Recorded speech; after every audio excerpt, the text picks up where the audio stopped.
Namo tassa bhagavato arahato samma sambuddhassa. Homage to the blissful one, the worthy one, the fully enlightened one. Today I want to tell you about why the housewife hired a courtesan and what happened. There was an occasion that caused the Buddha to say these verses, or this verse: conquer anger by love, conquer evil by good, conquer the stingy by giving, conquer the liar by truth. It's called the Four Victories. And here's the story behind why the Buddha said that verse. It all goes back to, whole thing started with a man named Puna, who was very, very poor. He worked like a sharecropper on the farm of a rich man, of a treasurer. And the day came that Venerable Sariputta, the number one monk of the Buddha, he had been in a long retreat, 7 days of unmoving. And when he came out, he surveyed the world with psychic vision, wondering whom he could really help that day by allowing them to do him some service and gain spiritual power from that. So he noticed that there was this fellow, Puna, who had a believing heart and was suffering so poor. He was out working that very day, even though it was a holiday. So out of compassion, the Venerable Sariputta went to his home and encountered his wife just as she was heading out to the field with food for her husband to give him a break in the middle of the day. And she saw the Venerable and she thought, oh, sometimes you see these great ones and you have no food. Sometimes you have food and you don't see one of the great ones. Today I have food and here's the great one. And she joyfully shared, or gave, all of her husband's food to the Venerable Sariputta, and he went on his way. Then she hurried back into the house and scraped together some more food. And then she went out to her husband in the field, and she explained to him quickly why she was so very late. And she was afraid he would be, displeased and wouldn't get to share in the spiritual benefits of having given the food to the Venerable Sariputta. He said, wife, the Venerable also came over here and I gave him some water and a toothpick, and I think we're of one mind. And he rejoiced in what she had done. And then they both got very sleepy and they took a nap. And when they woke up, they found gold in the field. He became immensely rich. He went from terrible, terrible poverty to great wealth. So he had a daughter named Uttara. From a young age, she was accustomed to seeing the Buddha and his monks coming to her father's home. Now, he became very wealthy. He was even raised up to the status of a treasurer of the kingdom. And so he was able to take care of many, many monks. So they were often in his home. At the age of 7, little Uttara entered a stage of enlightenment. There are 4 stages of enlightenment, you see. And at the first stage, a person still has a lot of the ordinary feelings and responses, but they've let go an awful heavy burden of some wrong beliefs that would cause a person to suffer. She was a delightful child, a light-hearted person. She grew up absolutely beautiful, sparkling, radiant. When she came of age for marriage, it happened that the treasurer, who was the landlord that her father used to work for, honored her father by saying, let us connect our families. He did not look down on Puna for having been poor, having been his own servant before. He said, let us connect our families. I want your daughter to join my family and marry my son. Puna said, oh, no. No, you see, my daughter is a believer in the Buddha, in the Lord Buddha. I cannot put her into the family of unbelievers. I'm sorry, good friend, sir. Well, this was a terrible mistake. The other treasurers came to him and said, look, you cannot break your good relations with this man. You have to give your daughter. So with a lot of misgiving, with reluctance, Puna gave his consent. And dear, beautiful little Uttara went off, joining the family of his former employer. And after a period of time, she sent a message home. Father, you have put me in prison. In all the time I've been here, I have not even gotten to see a monk of the Lord Buddha. I have not gotten the chance to give alms. I have not gotten a chance to earn any spiritual benefits, any merits. Oh, Father, what to do? He was heartbroken. And he pondered, what could he do for his beloved daughter? And he came up with a plan. He sent her 15,000 gold coins. And he said to her, sent her the message, Uttara, in this town, there's a very, very famous courtesan. You know, a very high-paid prostitute. She was a lady of learning and talent, culture, and extraordinary beauty. I think perhaps a cultural equivalent would be a great supermodel. I've been in the monastery too long. I don't know the names of supermodels these days. Maybe it's better not to try to give one of the names anyway. But you can imagine your favorite supermodel. Just insert her into the story. He said, hire this woman to be in your place for 2 weeks so that you can invite the Lord Buddha and his monks to your home each day and feed them. She thought that was a wonderful plan, and that's what she did. She contacted this courtesan. Her name is Sirima. And Sirima came. She commanded 1,000 gold coins every night. This was no ordinary woman. We have to understand the great beauty of this Sirima. She's the kind of woman who could wear a peacock feather in her hair and carry it off. She's the kind of woman who would drive a carriage or be driven in a carriage, looking left and right at all the people staring at her great beauty, with her head held high, with a bit of contempt at how much less they were than she. She was gorgeous. Men, kings, would fight over who was the favorite of Sirima. Uttara brought the beautiful, extraordinary lady into the presence of her husband and said, Dear husband, this is Miss Sirima. I would like to propose that she be your wife for the next 2 weeks and that I have permission that I can go my own way in the house and be relieved of all household duties and serve the Lord Buddha. He took one look at the beautiful woman and he agreed very, very readily. So it became Sirima for 2 weeks who would take care of the in-laws, who would rise up early and take care of the husband, lay out his clothing for him, who would run all the household servants and make sure the food was prepared. There were many, many servants. There were many duties. Meanwhile, Uttara has contacted the Buddha, and he very compassionately agrees. He will come every day with 500 monks to her mansion, her home, and there receive his food. This is right at the end of what they call a rains retreat, a period of time where he would stay in one place. At the end of those 2 weeks, he would be moving on. So this was her last chance for some time to get to see him. So in great compassion, he agreed to this plan.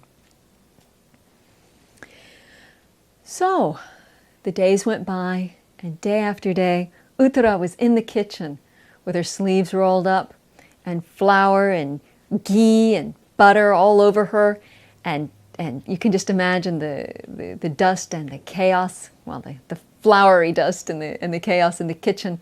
She wants to cook the Lord Buddha's food with her own hands. So she's right in there with the serving ladies, and they're all bustling around preparing food for 500 monks. And so it goes until right near the end of the 2 weeks. Everything was going great. Meanwhile, Sirima is serving the husband in every way, of course. And she is having a great time. We have to stop and think about the psychology behind Sirima. Now, this detail is not given in the canon. The rest of the story appears in the canon, in the Book of the Mansions, and also in the commentaries to the Dhammapada. But it does not say that her pride was greatly wrapped up in this, but I think we can imagine it. You see, she's been a courtesan since her earlier, young adulthood. And she has done the best at that. She's the top of her field. But she's never been a wife. She's never served the in-laws. This is a new role for her. Perhaps something she always longed to do. And she's going to be the best. Surely she will be the best wife. Well, on the second to the last day, the husband of Uttara looked in at the kitchen at his wife, who's in there busy bustling around and covered in, the debris of the food, and he thinks, what is this? Here she was born poor, now she's fabulously wealthy, and she doesn't know how to enjoy her wealth. She'd rather go bustling around like a scullery maid. What a fool! And looking at her, his face twisted into a snide smile. Well, Sirima, the courtesan, saw him smiling into the kitchen. She took it for a regular smile. In fact, she even mistook it for a warm, loving, even lustful kind of smile. She wondered, what is he smiling at? She wondered, who is he smiling at? Remember now, she is the wife. Her time is almost up, but for now, she is the wife. Who has he smiled at? She wants to know, and she looks in, and she sees the wife. And she is furious. I am the wife. For these 2 weeks, I am the wife. How dare she? How dare he? She went into a murderous rage. Does it seem extreme? You've never reacted when your pride is triggered a little bit? Someone criticizes something you wrote? They just say one little word, or they don't praise it enough. Maybe you get a little huffy. Someone doesn't like your driving and they say, oh yeah, you can drive then. You ever done that? We have all kinds of triggers that can kick up our pride. Hopefully we'll be mindful. Hopefully we'll be gracious. We'll remember the good qualities of the person that we have some dissatisfaction towards, and we'll put it down. We won't let it grow into a hurricane of wrath. We certainly won't act on it, will we? Well, unfortunately, Sirima did not have any kind of religious training. She did not have any sort of ability to put down her wrath. And in the middle of her fury, she raced into the kitchen, confronting Uttara. Uttara looked up at the courtesan, and her first thought was, this is the woman who is my good friend. It is because of her I am able to serve the Lord Buddha and his monks for these 2 weeks. And then she realized what's going on. That Sirima, the courtesan, has grabbed a ladle of boiling ghee. Do you know what ghee is? Ghee is when you boil butter and then you scrape off the milk fats, and then you have this pure oil left. It burns very hot, actually. It boils at a very high temperature. And this courtesan, in her murderous rage, has grabbed up a ladle full of it, and she flings it directly into the face of her rival, the wife, Uttara. Boiling oil. This is not in the day of a sophisticated 21st century burn center. Boiling oil in the face is not only extreme, exquisite pain, it's death from infection, death as the skin melts away. It's a horrible death. It's a cruel, nasty, horrible thing. Now remember though, Uttara has had mental training. She has learned from the Lord Buddha how to work with the mind. She has learned mindfulness practice. With mindfulness practice, one pays attention to what you're doing with your physical body all the time. You pay attention to what feelings get triggered.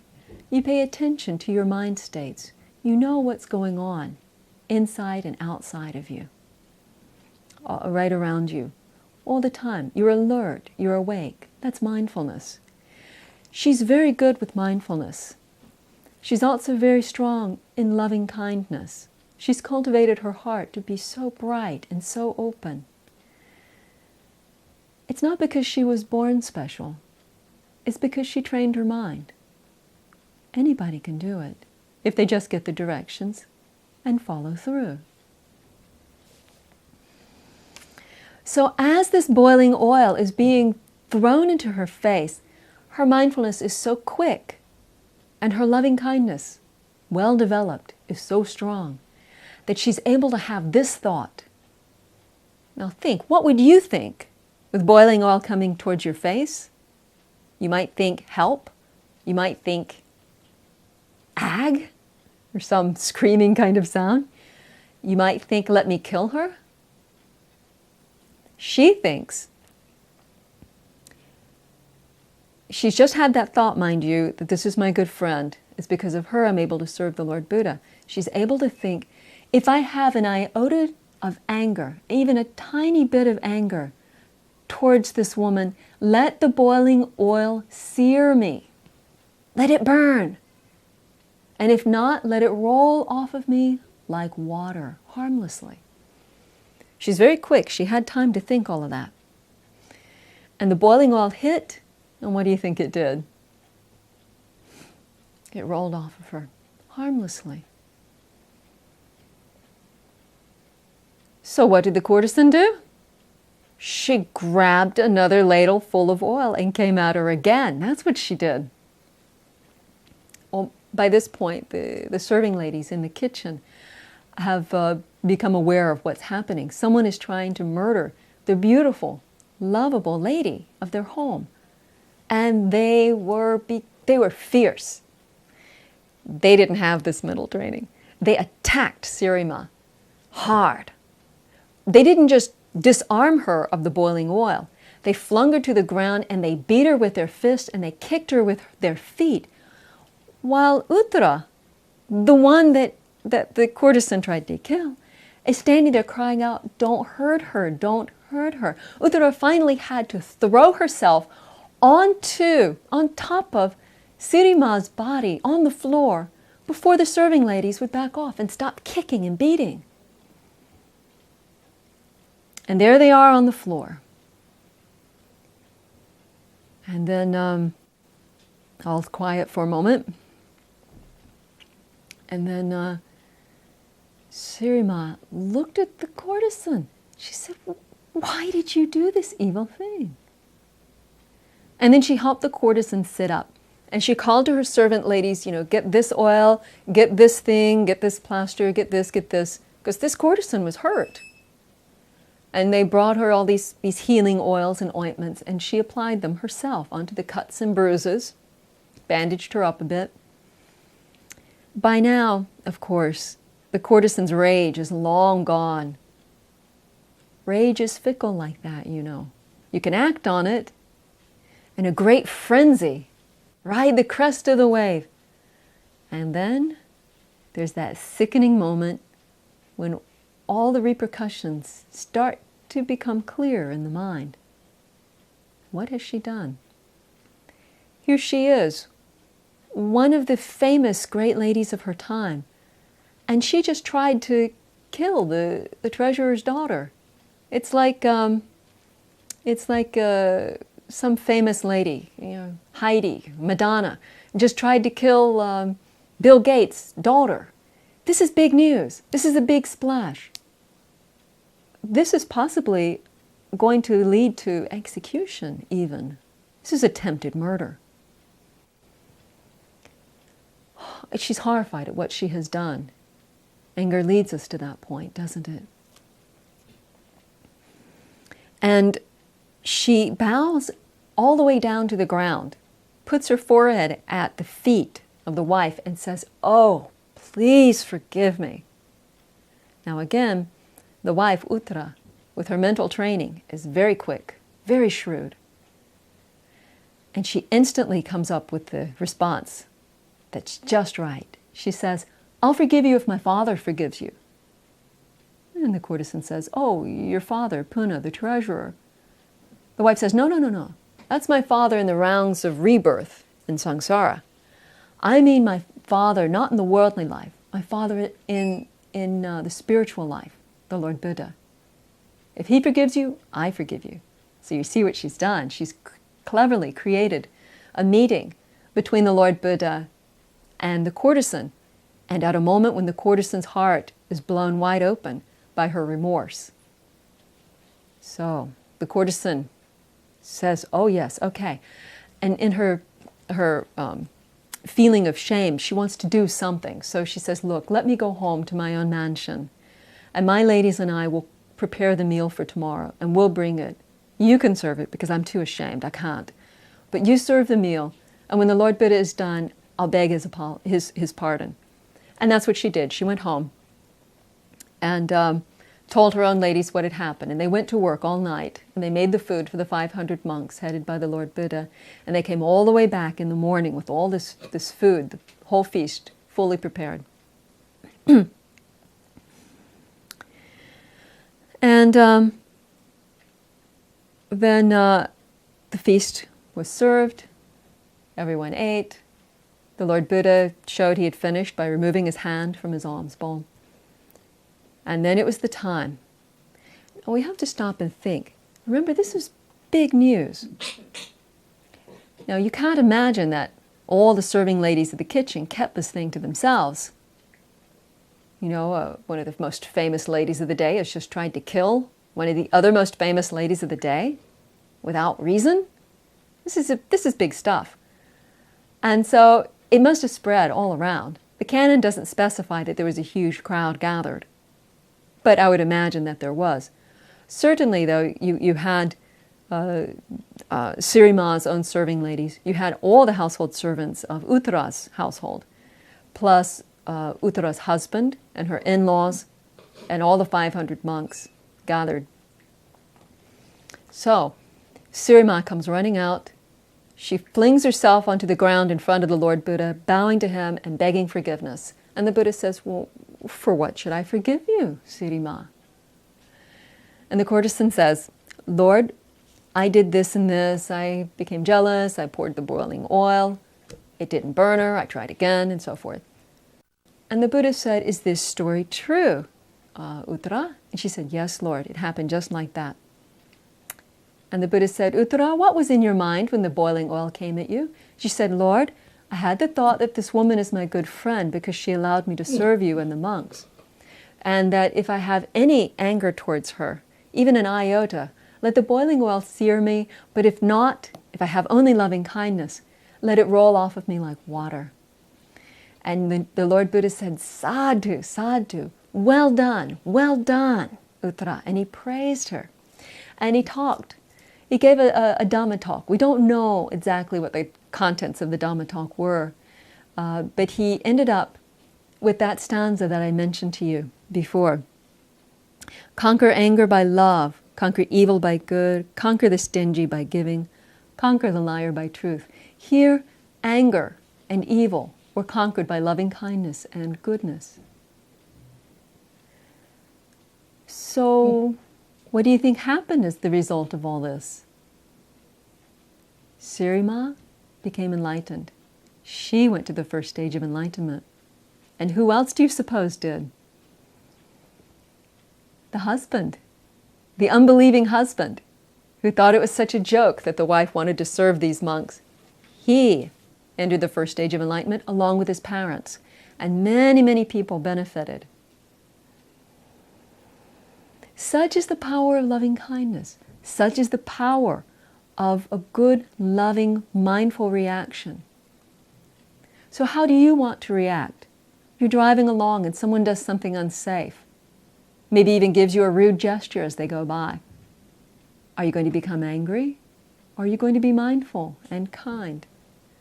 When someone criticizes you or your child or your home, when someone says some kind of wrong word to you, when someone lies about you, when a coworker turns the boss against you, how do you really want to act? In a way that causes someone to have the just punishment for their wrongdoing, in a way that brings harm to people with your own anger? Or do you want to see if you can bring joy to the situation with your own beauty, with your own goodness? It's possible. You can have this victory.